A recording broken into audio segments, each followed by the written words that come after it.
नाम है कुलदीप कुमार और आप देख रहे हैं युवा दस्तक। युवा दस्तक पे आज हमारे साथ एक युवा साथी हैं जिनका नाम रामेश्वरी है और वो महिला साथी जो अपने गांव में आई थी एक दुल्हन बन के, लेकिन उसी गांव में वो नेतृत्व लेती है और आज की तारीख में वो अपने पंचायत की बीडीसी है। बीडीसी जिसको क्षेत्र पंचायत सदस्य बोलते हैं। एक महिला के लिए राजनीतिक सफ़र कितना चैलेंजिंग होता है, क्योंकि उसने बाबा साहब अम्बेडकर को पढ़ा है, उसने संविधान को जाना है। रामेश्वरी बताती है कि मैं अपने अधिकार को जानती हूँ, हम उसको लेना जानते हैं। और बाबा साहब अम्बेडकर बोलते थे कि राजनीति और सत्ता वो चाबी है जिससे हम सारे दरवाजे खोल सकते हैं और इसकी शुरुआत हमें अपने घर से करनी होगी। और उस शुरुआत को रामेश्वरी अपनी पंचायत में करती हैं और पिछले ही पंचायत चुनाव में वो बीडीसी बन जाती हैं। आज पूरे क्षेत्र पंचायत में रामेश्वरी का नाम है और एक लीडर्स के रूप में रामेश्वरी युवाओं को प्रेरित करती हैं, खासतौर से युवा महिलाओं को, लड़कियों को अपने साथ जोड़ती हैं और उनके हक की बात करते हैं। चाहे पंचायत की में हक की बात हो या फिर समुदाय में हक की बात हो या समाज में हो या फिर अधिकारियों के दरवाजे पे जाके दस्तक देने की बात हो, रामेश्वरी अपने साथ युवा लड़कियों को, महिलाओं को लेकर के खड़ी हो जाती हैं कि मेरा अधिकार है, मुझे मिलना चाहिए। आज युवा दस्तक पे रामेश्वरी हमारे साथ जुड़ी हैं। मैं उनका स्वागत करता हूँ और उनसे ही जानेंगे उनके संघर्ष सफ़रनामे की कहानी कि किस तरीके से एक महिला हो बन कर के इस गाँव में एक बहू बन कर के आई एक लड़की अपने गाँव में बदलाव करती है और राजनीति में जाती है और गाँव में क्षेत्र पंचायत सदस्य भी चुन जाती है। तो ये सफ़र किस तरीके से उनके लिए कैसा रहा है, उन्हीं से जानेंगे, ताकि हमारे तमाम युवा साथी उनसे प्रेरणा ले सकते हैं कि किस तरीके से रामेश्वरी ने अपनी पंचायत में इस काम को करके दिखाया है और एक मिसाल बनी है। आज रामेश्वरी को लोग लीडर्स के तौर पे जानते हैं और उनसे प्रेरणा लेते हैं और ये तब हो पाया है जब रामेश्वरी ने बाबा साहब अम्बेडकर और संविधान को जाना है। तो जानते हैं रामेश्वरी से। रामेश्वरी, आपका स्वागत है, आप अपना परिचय बताइए। जय भीम साथियों, मेरा नाम उधर रामेश्वरी। देख के बोलिए। मेरा नाम रामेश्वरी, मैं ग्राम जाखलौन से जी क्षेत्र पंचायत सदस्य पर मतलब अभी तो मतलब मेरी एक शुरू से सोच रही है। मैं मतलब मेरा कहना है, मैं जिस चीज़ के लिए सोचती हूँ ना और चाहती हूँ तो मैं उसे करके और पाके और कर दिखा के रहती हूँ। मेरी शादी कम से कम बहुत उस समय की बात है जब बाल विवाह हुआ करता था। मेरी शादी मेरे मम्मी पापा ने काफ़ी मतलब छोटे समय में कर दी थी। उस वक्त मैं 5वीं क्लास में पढ़ती थी। तो मेरी शादी उस वक्त मुझे समझ भी नहीं थी क्या शादी है, क्या मतलब। उसके बाद दौरान मैं अपने ससुराल में आई। ससुराल में आते दरअसल हमारे गांव में जो कम से कम 40 घर थे, तो वहाँ पर हमारे ही समाज के घर थे, जो खाली अहिरवार समाज के घर थे। वहाँ पर कोई भी लाइट नहीं थी। वहाँ पर एक यादव का घर था और एक कुशवाहा का था। उन लोगों का था वो, उनके यहाँ छत पे भी बल्ब लग जलता था और अंदर भी बल्ब जलता था। और हम लोग जब अंधेरे में, उस टाइम पे मिट्टी का तेल मिलता था, कभी किसी को मिलता था, नहीं मिलता था। किसी के बच्चे बारिश में जूड़ा झाड़ पानी गिर रहा है, बंदा के किनारे हैं, किसी के घर में लाइट है, नहीं है, छोटे छोटे बच्चे हैं। तो उस दौरान हमने सोचा, उस समय हमारी शादी को कुल 4 साल हुए थे। हमने मतलब सोचा अपने आप से, क्यों ना हम यहाँ पर ऐसा कुछ करें जो कि हम लोग यहाँ पर लाइट ला सकें। हमने अपने मतलब गांव में बात की कि आप अपन सब लोग एक साथ हो जाओ। अपन लोगों को सबसे मेन चीज़ है संगठन। जहाँ पर 10 लोग हैं वहाँ पर हर चीज़ 10 मतलब 50 लोगों ये तय कर लें, जहाँ हम लोग जिस चीज़ को चाहेंगे उसे पाकर ही रहेंगे। हमने बात की, वहाँ पर महिलाएं भी थी, हमारे कुछ ससुर लगते थे, कुछ जेठ लगते थे। हम बोले भाई साहब आप लोग ऐसा करिएगा, मतलब अपन लोग चाहें तो यहाँ पर लाइट आ सकती है। बोले कैसे? हमने कहा आप मेरे साथ एक बार चलिए, डीएम साहब के पास चलिए, अपन लोग उनसे बात करते हैं, इस तरह की परेशानी है। एक रोज़ हम लोग एक दिन ट्रैक्टर किए घर से डीएम सर के पास गए। वहाँ उनको बताए, सर हमारे यहाँ इतना इतना मतलब व्यक्ति रहते हैं और छोटे छोटे बच्चे हैं, बंदा का किनारा है, बारिश के टाइम पर बहुत पानी भी गिरता है, बच्चों को डर रहता है। माएँ दिन भर काम करती हैं, जैसे महिलाएं, अगर वो सोचे शाम को बच्चों को घंटे 2 घंटा पढ़ाएं तो लाइट नहीं रहती थी, वो कहाँ से, दिन भर काम में बिजी थी। डीएम सर बोले चलिए ठीक है, मतलब हम देखते हैं, करते हैं गौर। बोले विद्युत मंडल जाइएगा आप। हम विद्युत मंडल एक बार गए कि सर ऐसा ऐसा बात है, आज से कम 20 साल पुरानी बात है ये। वहाँ पर बोले अरे वो ऐसा नहीं हो सकता। तो हमने बोला मतलब ऐसा क्यों नहीं हो सकता, बस आप ये बता दीजिए कि ऐसा हो क्यों नहीं सकता।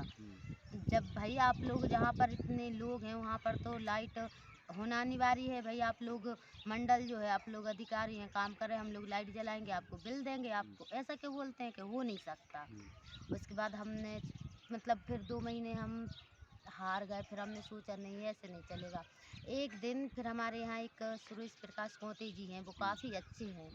उनसे हमें शिक्षा मिली। यहाँ पर लाइन पर लाइट डल रही थी, वहाँ पर उतरे थे कम से कम 50 खम्भे। तो हमने उनसे बोला हम लोग ऐसा कर रहे हैं, ये खम्भे चोरी करते हैं। सारे मोहल्ले वाले वहाँ पर गए, रात ही रात में ट्रैक्टर में डीजल डलवाए 10-10 रुपया जोड़कर, रात ही रात में खम्भे लेकर आए, रात ही रात में कम से कम 5 किलोमीटर की दूरी पर खम्भे गड़वाए, रात ही रात में तार जोड़कर उस पर डोरी डाली। लोगों ने हमारी रिपोर्ट करी, इन लोगों ने खम्भे चोरी की है। पुलिस आई, हमने कहा हमने चोरी की है। जो हम लोगों को हक मांगने से नहीं मिलता उसे हम छीन लेते हैं, ये हमारी सोच है। तो बोले हम आप लोगों की एफआई कर देंगे। हमने कहा आप करिए, चलिए। बोले थाने जाना पड़ेगा। हमने कहा हाँ चलेंगे, हम अकेले थोड़ी जाएंगे, हम लोग कम से कम 40-50 लोग जाएंगे, रखिए कितने दिन रखते हैं। बस उसके बाद पुलिस वाले नहीं आए। उसके बाद हमारे मोहल्ले में लाइट आई। तो रामेश्वरी, मैं यहाँ पर रुकूंगा क्योंकि ये बहुत साहस का काम किया, और एक दलित महिला और युवा लड़की अगर इस तरीके की शुरुआत अपने गांव में करती है तो निश्चित तौर से बहुत सारी चुनौतियों का भी सामना करना पड़ता है। तो मैं बस ये जानना चाहता हूँ, क्योंकि युवा दस्तक पे बहुत सारी लड़कियाँ भी देख रही हैं, बहुत सारे युवा देख रहे हैं कि कैसे अपने गाँव में आपने लीडरशिप लिया, निश्चित तौर से वो उनके लिए प्रेरणा बनेगी। इस पूरे काम में आपको डर नहीं लगा, आपको चुनौतियाँ नहीं मिली कि किस एक लड़की होकर आप ये कर रही हैं? नहीं, मुझे डर नहीं लगता था, बल्कि मुझे ऐसा लगता था जो लोग मुझसे ये कहते हैं ना तुम ये कर नहीं पाओगी, उसमें मैं अंदर से और सोचती हूँ मैं करूँगी और करके दिखाऊँगी। क्योंकि बाबा साहब ने कहा है जो लोगों में सही कहने की क्षमता नहीं होती ना, वो लोग मरे हुए होते हैं, जिंदा नहीं होते हैं। यदि हम लोग अपने खुद के स्वयं के अधिकार ही नहीं मांग सके तो मरे से बुरे तो हुए ही। मुझे मतलब बाबा साहब की कई चीज़ें हैं जो बहुत अच्छी लगती हैं। पहली चीज़ वो कहते हैं शिक्षा शेरनी का दूध है। ये बात हकीकत है। यदि हम शिक्षित हैं, जिस हमें उस चीज़ की जानकारी है, यहाँ से यहाँ मतलब यहाँ से इस चीज़ को हम लोग तय करते हैं, यहाँ से हम पालेंगे। तो ये शिक्षा ही तो है जो आज हमारे मतलब किसी भी या हमारी समाज में हमारी जेब में मतलब मान के चलिए आज जो पेन है समझिए बाबा साहब की देन है।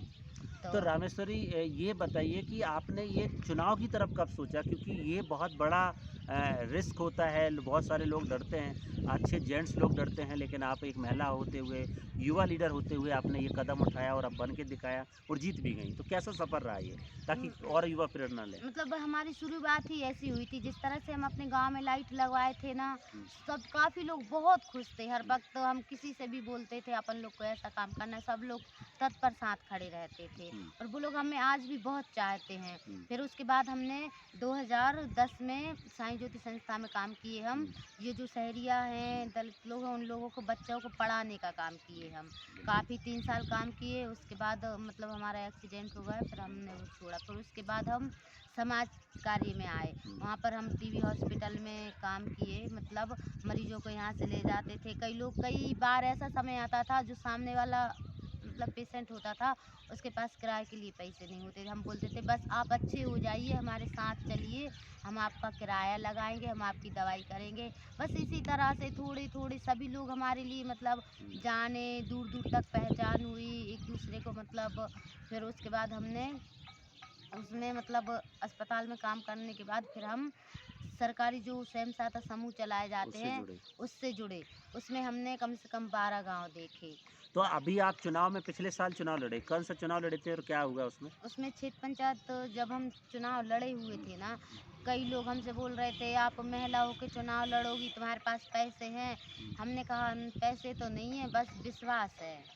मतलब जो लोगों ने, और दरअसल हम खुद नहीं, हमारी जो महिलाएं थी, हमारे जो गांव के लोग थे, वो बोले थे बेटा नहीं आप ऐसा कर दीजिए, हम सब लोग आपके साथ हैं। दरअसल आज भी वो लोग कहते हैं आगे से भी बस कभी भी अगर हमारी ज़रूरत होगी ना, हम सब लोग साथ हैं। जब हम चुनाव लड़े हमारे खिलाफ यादव समाज से थे और कुशवाहा भी थे और पंडित भी थे। उन लोगों ने 5-5 मतलब वो अपने मुंह से बोलते थे हमने 3-3 लाख रुपया खर्च किया है चुनाव में, और बस हम तो 30 रुपये भी खर्च नहीं किए। हम घर में रहे, हमें पता ही नहीं चला हमारा प्रचार हो रहा है, हम दूसरे काम में बिजी हैं। महिलाएं, गांव के भैया लोग हमारा प्रचार कर रहे हैं, हमारी दीदी। और दरअसल जिस दिन हम मतलब वोट गिने थे, उस दिन तो समझिए जो मतलब हमारे मतलब खिलाफ खड़े हुए थे वो लोग, तो बस उस वक्त ऐसे देख रहे थे हमें कि काश ऐसा ना हो, ये निकल जाए।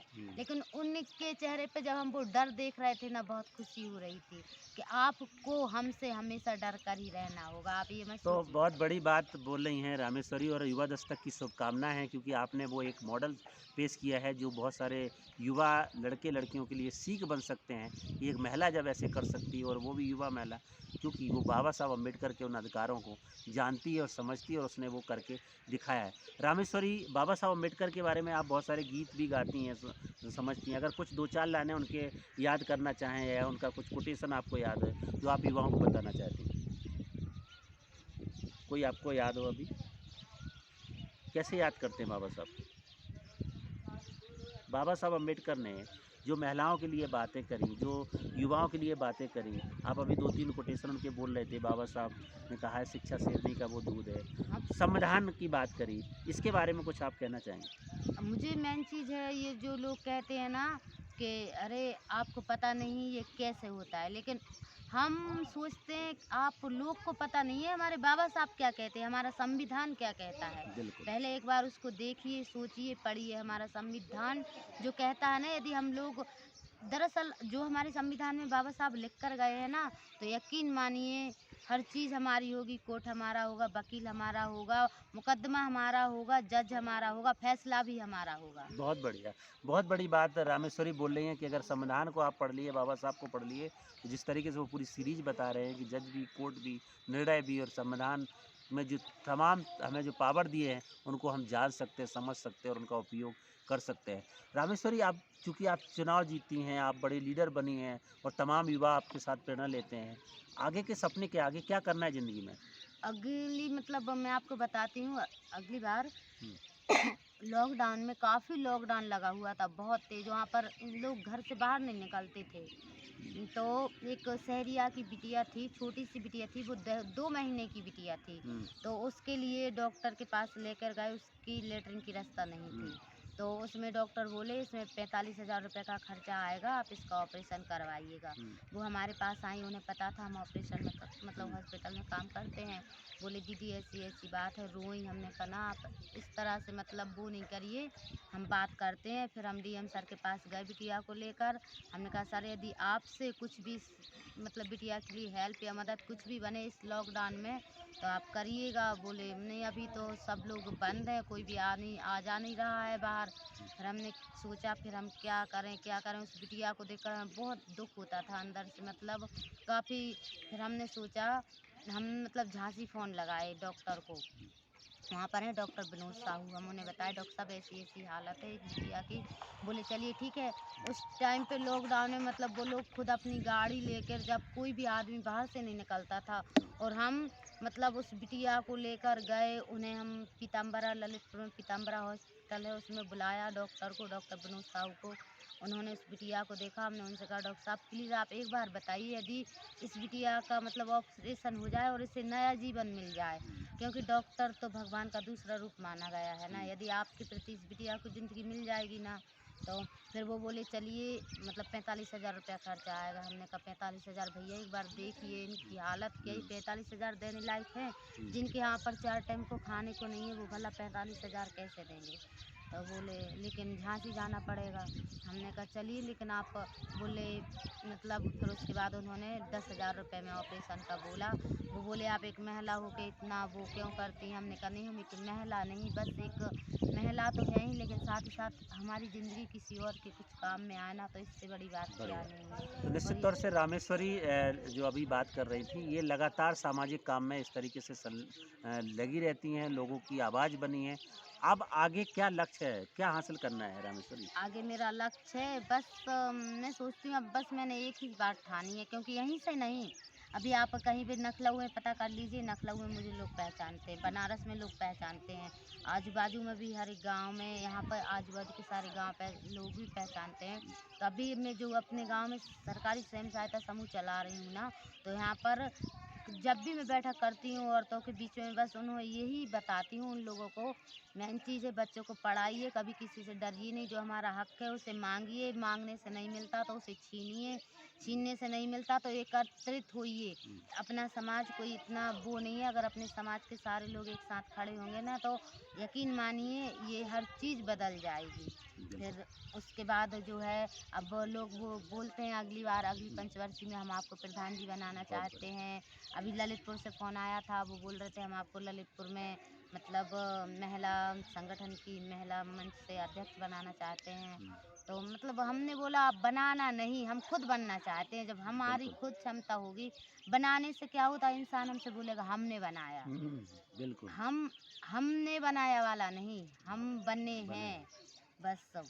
इसीलिए बस मेरी सोच भी यही है, और आगे मैं सबसे ज़्यादा नमन करती हूँ अपने बाबा भीमराव अम्बेडकर को, जिन्होंने इतना संविधान की बदौलत आज हम सब लोग इस तरह से बात कर सकते हैं एक दूसरे से, इतना मतलब हक अधिकार हर चीज़ की कानून की बात कर सकते हैं, उन्हीं की तो देन है। बिल्कुल। जय भीम।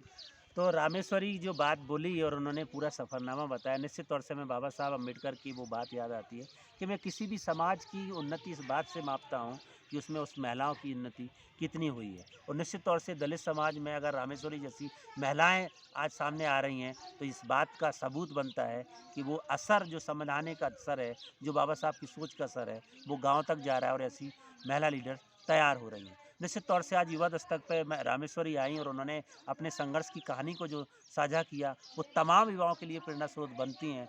आज अपने क्षेत्र में तो बनी हैं, जितने भी युवा दस्तक पे युवा साथी देख रहे हैं, वो भी इनसे सीख ले सकते हैं कि कैसे एक महिला जो एक दुल्हन बन के, दुल्हन के लिबास में गाँव में आती है, लेकिन एक नेता बन के पूरे क्षेत्र में पहचान बना लेती है। युवा दस्तक हर रोज़ ऐसे ही युवाओं के साथ बात करता है, उनके संघर्ष के, उनके सफ़रनामे को, ताकि आप उनसे सीख लेते हुए कुछ कर सकें और अपने इस देश में युवाओं की आवाज़ को बुलंद कर सकें। क्योंकि युवा दस्तक संवैधानिक मूल्यों को लेकर के काम करता है, युवाओं के साथ मिलकर के, युवाओं के द्वारा युवाओं के लिए, युवाओं के साथ इस पूरे अभियान को चलाता है, ताकि युवा इस देश के भविष्य है, जो इस देश की तकदीर तस्वीर को बदलने का प्रण करते हैं और करके दिखाते हैं। रामेश्वरी जैसी तमाम महिलाएं आज पैदा होने की ज़रूरत है, ताकि इस देश में संवैधानिक मूल्यों को फिर से गांव-गांव में स्थापित किया जा सके। आज़ादी के 75 साल से आज़ादी के स्वर्णिम काल तक इस देश में संवैधानिक मूल्यों की ही बात होगी। इसी सोच के साथ युवा दस्तक शुरू किया गया और हर रोज़ ऐसे ही युवा साथियों के साथ बात करता है, आप सबके साथ साझा करते हैं। आज युवा दस्तक पर रामेश्वरी आई, उनका स्वागत। आप युवा दस्तक पे ऐसे ही हर रोज़ एक युवा साथी के साथ उनके अनुभव को सुनते हैं। तो आज की चर्चा में इतना ही, कल फिर मिलेंगे एक नए युवा साथी के साथ, जानेंगे उनके सफ़र, संघर्ष, सफ़रनामे को प्रेरणा लेते हुए हम मिल कर के युवाओं की आवाज़ को इस देश में बुलंद करेंगे। हर रोज़ युवाओं के साथ बात करेंगे, ताकि आप भी उनके साथ जुड़कर इस देश में युवाओं की आवाज़ को बुलंद कर सकें। आज की चर्चा में इतना ही, कल फिर मिलेंगे एक नई कहानी के साथ। तब तक के लिए नमस्कार, जय भीम, जय संविधान। देखते रहें युवा दस्तक।